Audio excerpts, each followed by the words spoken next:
മാണിക്യവാചക സ്വാമിയുടെ തിരുവാചകത്തിലെ അടുത്ത ചില പാടലുകളിലേക്ക് നമുക്ക് പ്രവേശിക്കാം. ഇവിടെയും ശിവൻ്റെ ലീലാവിലാസങ്ങളെക്കുറിച്ചിട്ടാണ് മാണിക്യവാചക സ്വാമി സൂചിപ്പിക്കുന്നത്. ഒരുപാട് ശിവലീലകളെ അദ്ദേഹം ഓരോ വാചകത്തിൽ ഇവിടെ സംഗ്രഹിച്ചിരിക്കുകയാണ് ചെയ്യുന്നത്. വളരെ വിപുലമായ ശിവപുരാണത്തിൻ്റെ പല പല ഏടുകളും സംഗ്രഹിച്ചു വച്ചിരിക്കുകയാണ് ഇവിടെ മാണിക്യവാചകർ. നമുക്കതിലേക്ക് കിടക്കാം. പാണ്ഡ്യനു വേണ്ടി അശ്വത്ഥയെ നടത്തിച്ചു കൊണ്ടുവരും വഴി വാതാവൂരിൽ വന്ന നേരത്ത് തൻ പൊൻകാൽ ചിലമ്പൊലി നന്നായി മുഴക്കിച്ച് കേൾപ്പിച്ചതും നല്ല അഴകുള്ള പെരുന്തുറയിൽ പ്രഭാപൂരമായി മാഞ്ഞോര അതിശയവും പൂവല നാട്ടിൽ അമർന്നിരുന്ന അങ്ങുള്ള ഭക്തർ തൻ പാപമൊഴിച്ചെന്നതും പാണ്ഡ്യപ്പടയ്ക്ക് ദാഹം ശമിപ്പിക്കുവാൻ തീർത്തില്ലേ നീയൊരു തണ്ണീർ പന്തൽ. അപ്പോൾ ശിവലീലകളെക്കുറിച്ചിട്ടാണ് ഇവിടെ മാണിക്യവാചക സ്വാമികൾ പാടുന്നത്. നോക്കൂ, പാണ്ഡ്യനു വേണ്ടി അശ്വത്ഥയെ നടത്തിച്ചു കൊണ്ടുവരും വഴി വാതവൂരിൽ വന്ന നേരത്ത് തൻ പൊൻകാൽച്ചിലമ്പൊലി നന്നായി മുഴക്കിച്ച് കേൾപ്പിച്ചതും. അതായത് പാണ്ഡ്യരാജാവ് അശ്വത്ഥയെ വാങ്ങണമെന്ന് പറഞ്ഞ് സമ്പത്ത് കൊടുത്തയച്ച ആ മാണിക്യവാചകർക്ക് വേണ്ടി ശിവഭഗവാൻ അശ്വങ്ങളെ വാങ്ങിച്ചുകൊണ്ട് രാജധാനിയിലേക്ക് വരുന്ന വഴി വാതവൂർ എന്ന സ്ഥലത്ത് വച്ചിട്ട് തൻ്റെ പൊൻകാൽ ചിലമ്പൊലി നന്നായി മുഴക്കിച്ച് കേൾപ്പിച്ചതും. ആ വാതവൂരിൽ വച്ച് അവിടെ കൂടിയ ജനങ്ങൾക്ക് ശിവദർശനം ലഭിച്ചു എന്നാണ് പറയുന്നത്. അശ്വത്തിൻ്റെ പുറത്ത് എഴുന്നള്ളുന്ന ശിവൻ തൻ്റെ ചിലമ്പൊലി പുറപ്പെടുവിച്ചുകൊണ്ട് തൻ്റെ യഥാർത്ഥമായ ആ ശിവസ്വരൂപത്തെ അവിടുത്തെ ഭക്തന്മാർക്ക് കാണിച്ചു കൊടുത്തു എന്നാണ് പറയുന്നത്. അപ്പോൾ ശിവദർശനം ലഭിച്ച സായുജ്യം നേടിയ ആ വാതവൂരിലെ ജനങ്ങൾ അത്രമേൽ ധന്യരായി എന്നാണ് മാണിക്യവാചക സ്വാമിയോട് പറയുന്നത്. പിന്നെ നോക്കൂ, നല്ല അഴകുള്ള പെരുന്തുറയിൽ പ്രഭാപൂരമായി മറഞ്ഞോരതിശയം.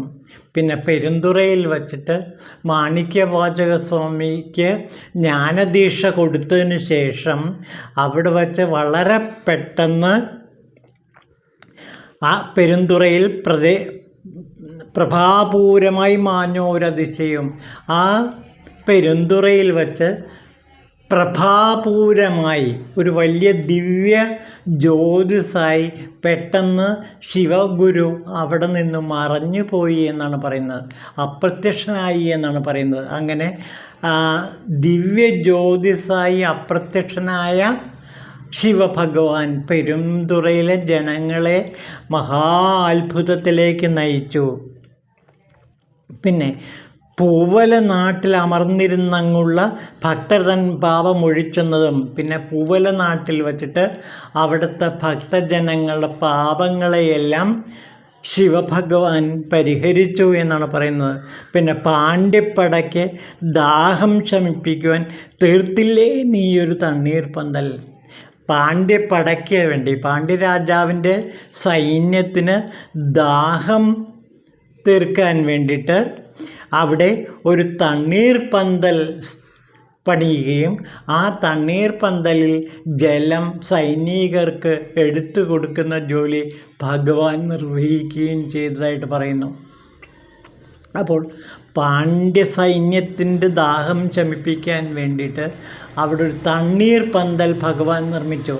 മാത്രമല്ല, ആ തണ്ണീർ പന്തലിൽ തണ്ണീര് ഭഗവാൻ തന്നെ ആവശ്യക്കാർക്ക് എടുത്തു കൊടുക്കുകയും ചെയ്തു. അങ്ങനെ ഒരു സേവകനായി, ശിവസേവകനായി തണ്ണീർ ദാഹം തീർത്ത ആ ശിവഭഗവാനെ ഞാനിതാ കൈതൊഴുന്നു എന്നാണ് പറയുന്നത്. നമുക്ക് ആ ഭാഗം ഒന്നുകൂടെ വായിക്കാം. പാണ്ഡ്യനു വേണ്ടി അശ്വത്തെ നടത്തിച്ചു കൊണ്ടുവരും വഴി വാദവൂരിൽ വന്ന നേരത്ത് തൻ പൊൻകാച്ചിലമ്പൊലി നന്നായി മുഴക്കിച്ച് കേൾപ്പിച്ചതും നല്ല അഴവുള്ള പെരുന്തുറയിൽ പ്രഭാപൂരമായി മറഞ്ഞോരതിശയവും പൂവല നാട്ടിൽ അമർന്നിരുന്ന് അങ്ങുള്ള ഭക്തർ തൻ പാപമൊഴിച്ചതും പാണ്ഡ്യപ്പടയ്ക്ക് ദാഹം ശമിപ്പിക്കുവാൻ തീർത്തില്ലേ നീയൊരു തണ്ണീർ പന്തൽ. അടുത്ത ഭാഗത്തേക്ക് കിടക്കാം. വെൺകാട്ടിനുള്ളിൽ കുരുന്തമരത്തിൻ ചോട്ടിൽ വിരുന്നായിരുന്നതും ഇച്ഛപോൽ വേടനായി രൂപമെടുത്തൊരു ചോഴനെ കൊന്നതിൻ മായവും പിൻ ശാപത്തിനാൽ പട്ടമങ്കയാം ദേശത്ത് കല്ലായി കിടന്നൊരു സുന്ദരിയെ കാരുണ്യപൂർവ്വം കടാക്ഷിച്ച് സിദ്ധികൾ 8 കൊടുത്ത നിൻ വൈഭവവും ഒരു ദേശത്തൊരു പെണ്ണിന് മോചനം ഊരറിയാതെ നൽകിയതും. അങ്ങനെ തൻ്റെ ഭക്തജനങ്ങൾക്ക് സർവ ഐശ്വര്യവും അഷ്ടസിദ്ധികളും പ്രദാനം ചെയ്യുകയും അവരെ ശിവലോകത്തിലേക്ക് കൂട്ടിക്കൊണ്ടു പോവുകയും ചെയ്ത ഒട്ടനവധി കഥകളെ ഇവിടെ മാണിക്യവാചകർ സംഗ്രഹിച്ചിരിക്കുകയാണ്. നോക്കൂ, വെൺകാട്ടിനുള്ളിൽ കുരുന്തമരത്തിൻ്റെ ചോട്ടിൽ, വെൺകാട്ടിലെ ആ കുരുന്തമരത്തിൻ്റെ ചോട്ടിൽ അവിടെ കൂടിയിരുന്ന എല്ലാവർക്കും ഭക്തജനങ്ങൾക്കെല്ലാം അനുഗ്രഹം പ്രദാനം ചെയ്തുകൊണ്ട് അങ്ങ് ഏതാനും ദിവസങ്ങൾ കഴിഞ്ഞില്ലേ. അപ്പോൾ വെൺകാട്ടിനുള്ളിൽ കുരുന്തമരത്തിൻ്റെ ചുവട്ടിലിരുന്നുകൊണ്ട് ഭക്തജനങ്ങൾക്കെല്ലാം അനുഗ്രഹം വർഷിച്ചുകൊണ്ട് കഴിഞ്ഞിരുന്ന അല്ലയോ ഭഗവാൻ. പിന്നെ ഇച്ഛ പോൽ വേടനായ രൂപമെടുത്തൊരു ചോടനെ കൊന്നതിൻ മായവും, അതായത് പാണ്ഡ്യന് വേണ്ടി ചോഴനോട് യുദ്ധം ചെയ്യാൻ വേടൻ്റെ വേഷമെടുത്ത് ഒരു കുതിരയിൽ കയറി കാട്ടിലുള്ള ഒരു കുളത്തിൽ വീണ് അപ്രത്യക്ഷനായി. പിന്തുടർന്നു വന്ന ചോഴ രാജാവ് ആ കുളത്തിൽ വീണ് മരിച്ചു. അങ്ങനെ ചോഴ രാജാവ് കുളത്തിൽ വീണ് മരിക്കാനുണ്ടായ കാരണം ഭഗവാനാണ്. അങ്ങനെ ശത്രുവായ ചോഴ രാജാവിനെ കുളത്തിൽ മുക്കിക്കൊന്ന അല്ലയോ ഭഗവാനെ, അങ്ങ് എന്നെ അനുഗ്രഹിക്കണേ. ചോഴനെ കൊന്നതിൻ മായവും പിന്നെ ശാപത്തിനാൽ പട്ടമങ്കയാൻ ദേശത്ത് കല്ലായി കിടന്നൊരു സുന്ദരിയെ കാരുണ്യപൂർവ്വം കടാക്ഷിച്ച് സിദ്ധികൾ 8 കൊടുത്ത നിൻ വൈഭവം. പിന്നെ കല്ലായി കിടന്നൊരു സുന്ദരിയെ, ശാപം കൊണ്ട് കല്ലായി കിടന്നൊരു സുന്ദരിയെ ശാപമോക്ഷം കൊടുത്ത് വീണ്ടും സുന്ദരിയാക്കുകയും അവൾക്ക് അഷ്ടൈശ്വര്യ സിദ്ധികൾ പ്രദാനം ചെയ്യുകയും അവസാനം അവളെ ശിവലോകത്തിലേക്ക് കൂട്ടിക്കൊണ്ടു പോവുകയും ചെയ്തു. ആ വൈഭവത്തെ ഞാനിതാ ഓർക്കുന്നു. പിന്നെ ഒരു ദേശത്തൊരു പെണ്ണിന് മോചനം ഊരറിയാതെ നൽകിയതും, ഒരു ദേശത്ത് ഒരു സ്ത്രീക്ക് എല്ലാ മോചനവും നൽകി അവളെ ശിവലോകത്തിലേക്ക് അങ്ങ് കൂട്ടിക്കൊണ്ടുപോയില്ലേ. അങ്ങനെ അസ്വതന്ത്രയായ മാതാവിനാൽ പീഡിപ്പിക്കപ്പെട്ട ഒരു പാവം സ്ത്രീയെ അങ്ങ് മോചിപ്പിച്ച് ശിവലോകത്തിലേക്ക് കൂട്ടിക്കൊണ്ടുപോയില്ലേ എന്നാണ് ഇവിടെ പറയുന്നത്. ആ കഥ നമുക്ക് നോക്കാം. നോക്കൂ, ഒരു ശൈവ ബ്രാഹ്മണൻ തൻ്റെ മകളെ ഒരു വൈഷ്ണവ ബ്രാഹ്മണന് വിവാഹം ചെയ്തു കൊടുത്തു. ഭർതൃഗ്രഹത്തിൽ മാമിയാർ മരുമകളെ കഠിനമായി പീഡിപ്പിച്ചു വന്നു. ഒരു ദിവസം മാമിയാർ മരുമകളെ ഒരു പ്രത്യേക മുറിക്കുള്ളിലാക്കി വീട് പൂട്ടിയിട്ട് മകനുമായി ഒരയൽ ഗ്രാമത്തിലേക്ക് പോയി.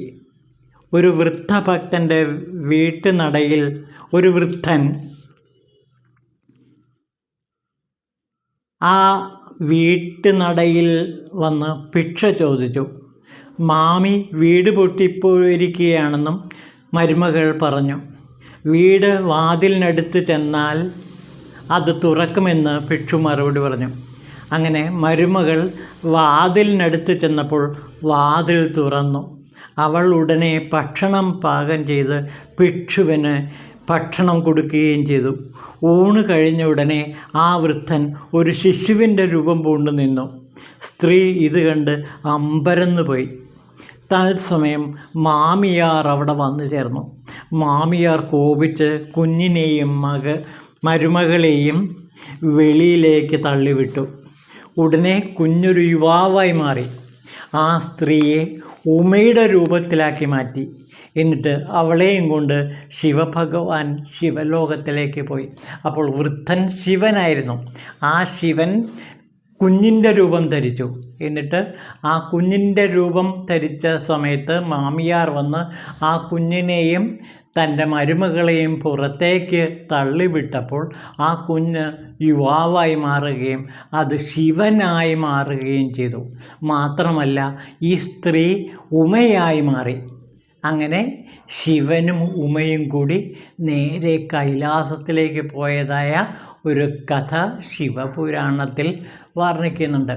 ആ ശിവപുരാണത്തിലെ കഥയെയാണ് ഇവിടെ മാണിക്യവാചകർ വിവരിക്കുന്നത്. നമുക്കതൊന്നുകൂടി നോക്കാം. വെൺകാട്ടിനുള്ളിൽ കുരുന്തമരത്തിൻ്റെ ചോട്ടിൽ വിരുന്നായിരുന്നെന്നതും ഇച്ഛപോൽ വേടനായി രൂപമെടുത്തൊരു ചോഴനെ കൊന്നതിൻ മായവും പിൻ ശാപത്തിനാൽ പട്ടമങ്കയം ദേശത്ത് കല്ലായി കിടന്ന ഒരു സുന്ദരിയെ കാരുണ്യപൂർവ്വം കടാക്ഷിച്ച് സിദ്ധികൾ ഇട്ടും കൊടുത്ത നിൻ വൈഭവവും ഒരു ദേശത്തൊരു പെണ്ണിന് മോചനം ഊരറിയാതെ നൽകിയതും ആയ അല്ലയോ ഭഗവാൻ, അങ്ങയുടെ ദയാദാക്ഷിണ്യങ്ങൾ ഈ ഉള്ളവനിൽ പതിക്കട്ടെ.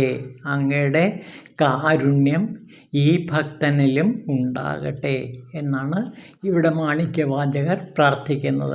അപ്പോൾ ഈ വരികളിലെല്ലാം തന്നെ നാം കാണുന്ന ശിവലീലകളാണ്. ശിവപുരാണത്തിലെ ഒട്ടനവധി കഥകൾ, അതുപോലെ തിരുവിളയാടലിലെ ഒട്ടനവധി കഥകൾ എല്ലാം തന്നെ ഇവിടെ ഏതാനും വരികളിലൂടെ സംഗ്രഹിച്ച് മാണിക്യവാചകർ ശിവപുരാണം നിർമ്മിച്ചിരിക്കുകയാണ്. അതാണ് ഇവിടുത്തെ പ്രത്യേകത.